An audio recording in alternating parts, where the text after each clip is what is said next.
네, 안녕하세요. 저는 한국항공우주연구원의 문성태 연구원이라고 합니다. 여러분 작년에 그 평창 동계올림픽에서 천여대 드론으로 오름기를 만드는 거 혹시 기억나시나요? 오늘 제가 여러분들하고 이야기할 부분은 그런 드론 쇼에 대한 어떤 비밀을 한번 파헤쳐 볼까 합니다. 우선 설명에 앞서서 저희가 진행했던 그런 드론쇼에 대해서 간단하게 감상을 하고 넘어가도록 하겠습니다.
네, 여러분 방금 보셨던 거는 저희 한국항공우주연구원에서 지난 3.1절 100주년을 맞이해서 100대 드론으로 독립기념관 앞에서 군집비행을 선보였던 그런 장면이었습니다.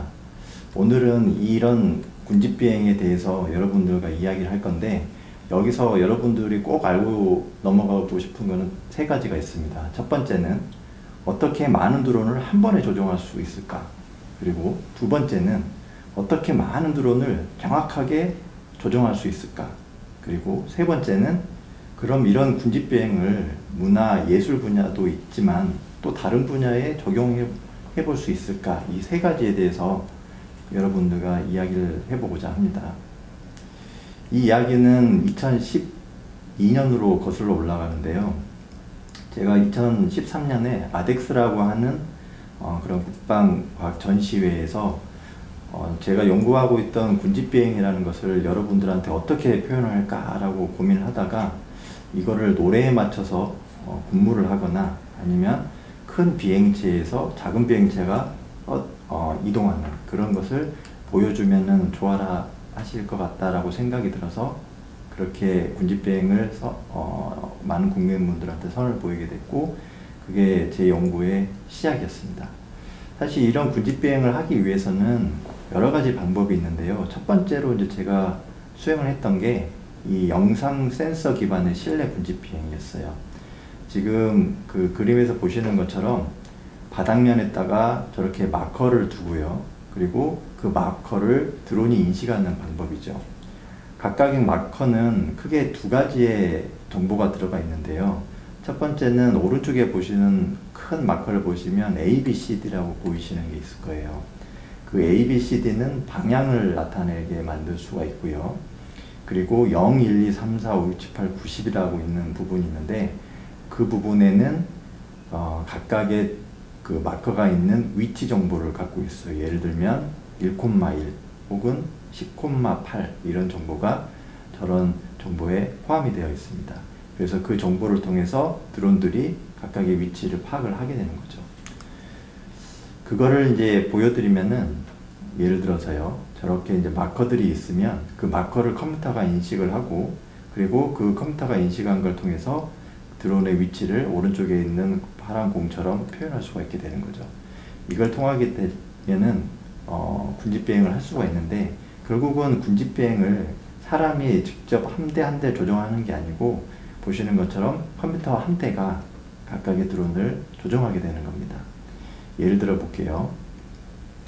일단 저 컴퓨터에는 그 각각의 드론들이 언제 어떻게 이동하라는 정보를 갖고 있고요. 그래서 예를 들어서 저 녹색 드론이 5,5로 이동을 해 라고 얘기를 합니다. 그러면 드론은 드론 밑에 있는 카메라를 통해서 마커의 정보를 다시 와이파이라든지 이런 통신을 통해서 컴퓨터에 보내게 되고 그러면 컴퓨터는 그 마커에 들어가 있는 정보인 5,5의 현재 위치에 있다라는 걸 알고 그러면 이제 5,5에 도착했네 그러면 이제 멈춰 라고 하는 것을 다시 드론한테 보내는 이런 구조가 되는 겁니다.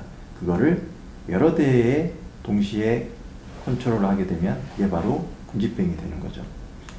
이렇게 통해서 아마 2012년 사이언스 페스티벌로 기억이 나는데 그때 많은 분들에서 저렇게 밑에 마커를 깔고 드론이 이동하는 그런 방법으로 실내 군집 비행을 선을 보였었습니다. 그런데 말입니다. 이게 과연 저녁에도 가능할까요? 참 재밌는 에피소드가 있었는데 이때 당시에 한 아르바이트 학생이 잘못하다가 저희가 리허설하는 도중에 위에 있는 불을 다 꺼버렸어요. 그랬더니 드론이 저 마커를 인식을 못하겠죠. 그렇게 해서 하늘 위로 솟구쳐서 날아가는 그런 문제가 있었는데 이처럼 저녁에는 영상 센서를 사용할 수가 없어요. 보시는 것처럼 하얀색으로 보였던 부분이 불을 끄게 되면은 저렇게 보이지 않기 때문에 드론이 위치를 알 수가 없게 되기 때문에 서로 간에 충돌이 날 수밖에 없는 그런 문제가 발생하게 되는 거죠. 그래서 나왔던 게 모션 캡처라고 하는 센서를 이용하는 방법이었습니다. 여러분 혹시 모션 캡처에 대해서 들어보신 적 있으시나요? 이 모션 캡처라고 하는 거는 적외선 카메라를 이용해서 마커를 인식하는 방법을 통하는 건데 여러분 그 어벤져스라고 하는 영화 있으시죠? 아시죠? 그 어벤져스에 보면은 헐크라든지 이런 캐릭터들이 정말 사람처럼 움직이는 것을 볼 수가 있는데 그런 것을 이 모션 캡처를 통해서 사용을 하게 됩니다. 그래서 보시면은 아래 그림에 있는 것처럼 사람 얼굴에 동그란 마커를 붙이고요. 그 마커를 적외선 카메라로 보게 되면 오른쪽에 있는 것처럼 하얀색 부분, 마커 부분만 표시가 되게 됩니다. 그러면 이걸 통해서 위치를 파악하게 되는 거죠. 더 놀라운 거는 이게 1mm 이하의 오차로 측정이 가능하다는 겁니다. 그것도 1초에 1000번까지요. 정말 정확하게 파악할 수가 있다는 얘기죠. 그래서 저는 생각을 이거를 만약에 드론에다가 붙이면 드론에 활용하게 되면 정말 정확하게 드론을 제어할 수 있겠구나 라고 생각을 하게 됐어요. 그래서 이거를 드론에다 붙이고 사용을 해봤는데 재미난 동영상을 하나 보여드리면 이런 모션 캡처를 통해서 지금 보시는 것처럼 드론의 오른쪽에 보시면 동그란 마커를 붙이고 있죠.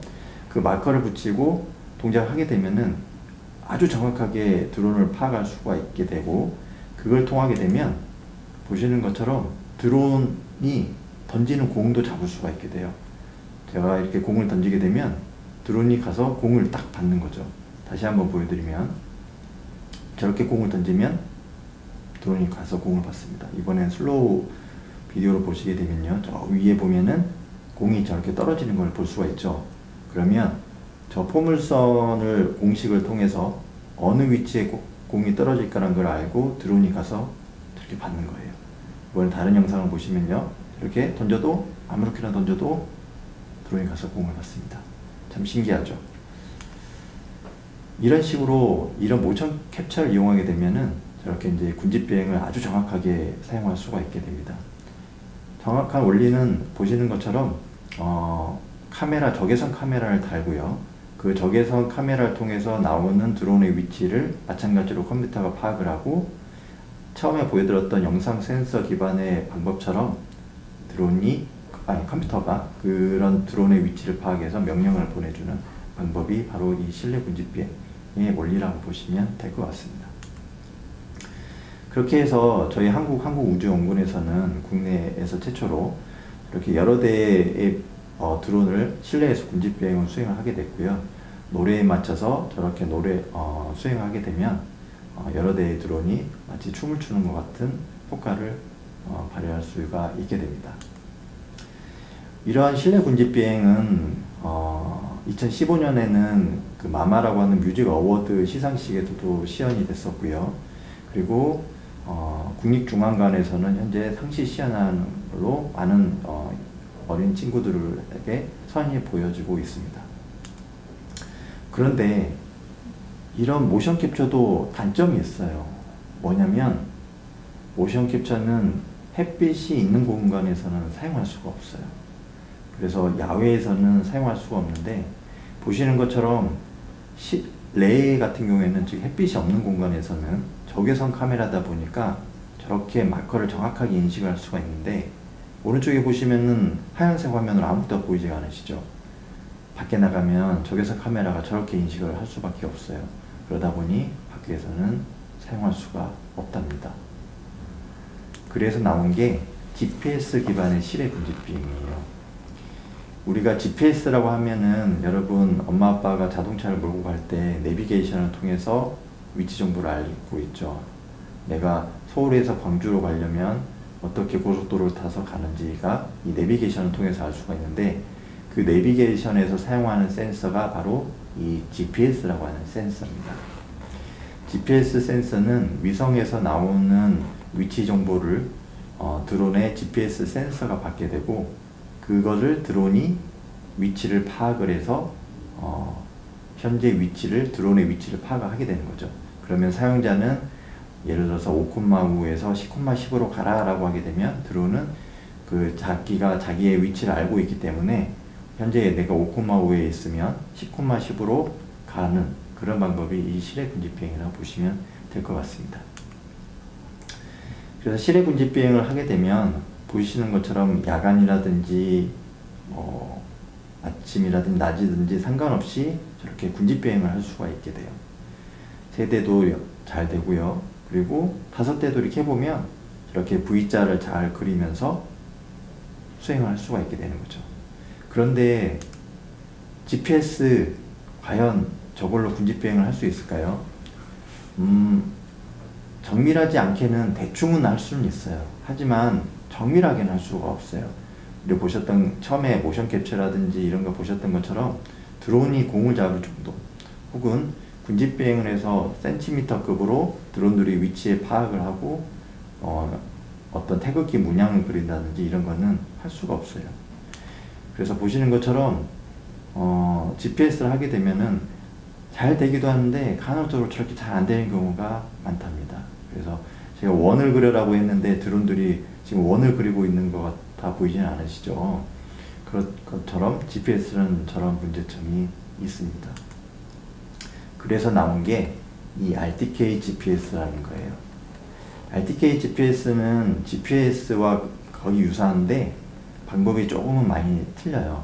우선은 위성에서 나오는 정보를 사용하긴 하는데 그거보다도 더 정밀한 정보를 얻기 위해서 다른 아주 복잡한 방법을 통해서 위치 정보를 파악을 하고요.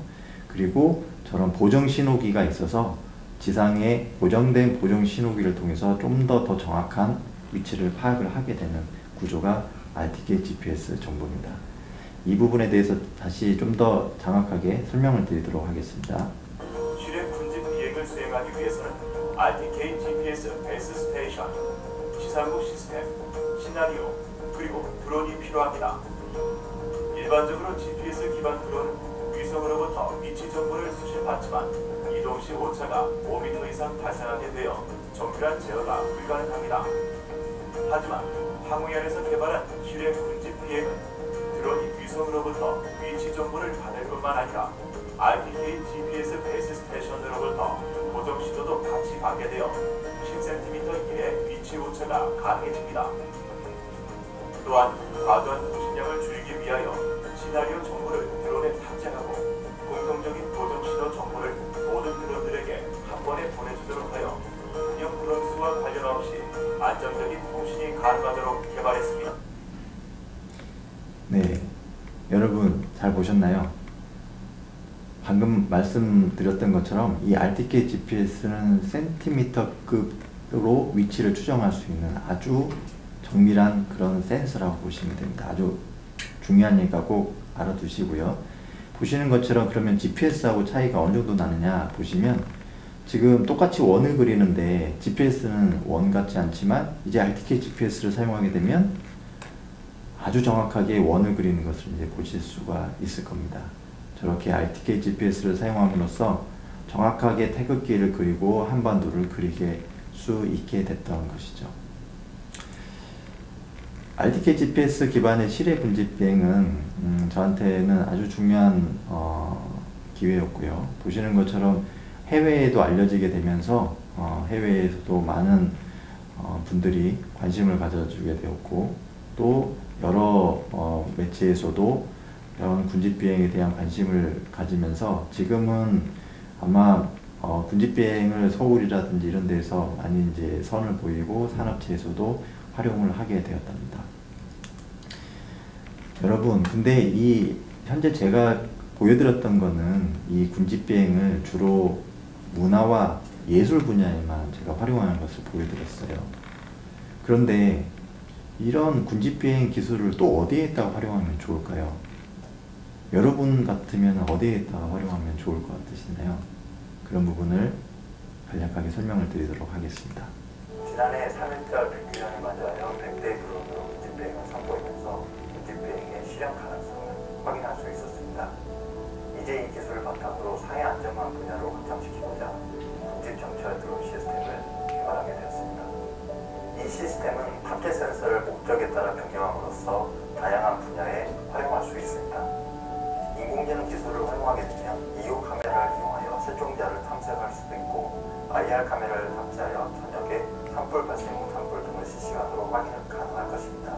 또한 군에서는 적들의 움직임을 찾을 수 있으며 넓은 영역의 농작물을 관리할 수도 있습니다. 이처럼 군집정찰 비행 기술은 앞으로 다양한 분야에 활용이 될 전망입니다.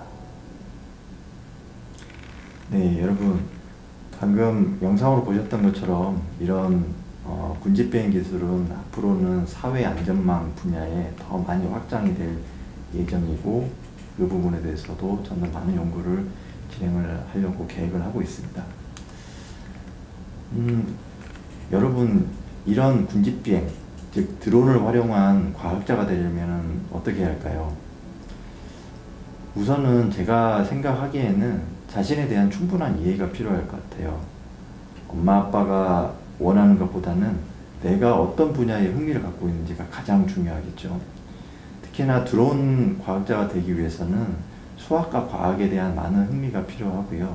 그걸 통해서 실제적으로 드론을 만들어 보고 드론에 대한 원리를 파악하는 그런 기술 학습이 선행이 되어야지 될 것 같습니다.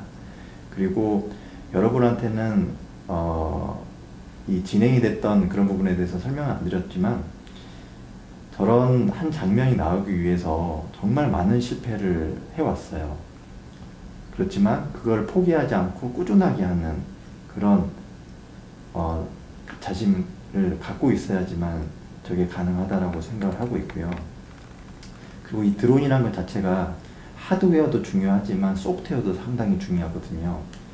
여러 대가 동시에 충돌이 나지 않게 가기 위해서는 어떤 알고리즘적인 측면, 그런 소프트웨어적인 측면이 많은 부분을 해당이 되기 때문에 그런 부분에 대한 이해도 많이 필요할 것 같습니다. 그러다 보니 처음에 이걸 시작한 사람들은 너무 이게 복잡하다고 처음부터 지레 겁먹고 포기하는 경우가 많은데, 처음부터 복잡하지만 그래도 처음부터는 천천히 차근차근 나가게 된다면 충분히 드론 과학자가 될 수가 있습니다.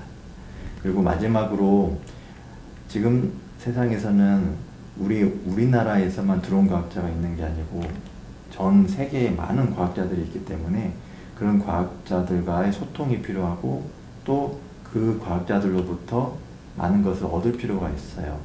그래서 세계의 많은 연구자들하고 소통이 필요한데, 이러기 위해서는 영어에 대한 그런 능력도 필수적이라고 보고 있습니다.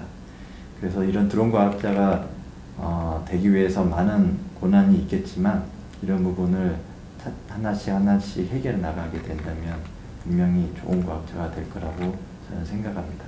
그러면 오늘 강연은 여기까지 해서 마치도록 하겠습니다. 감사합니다.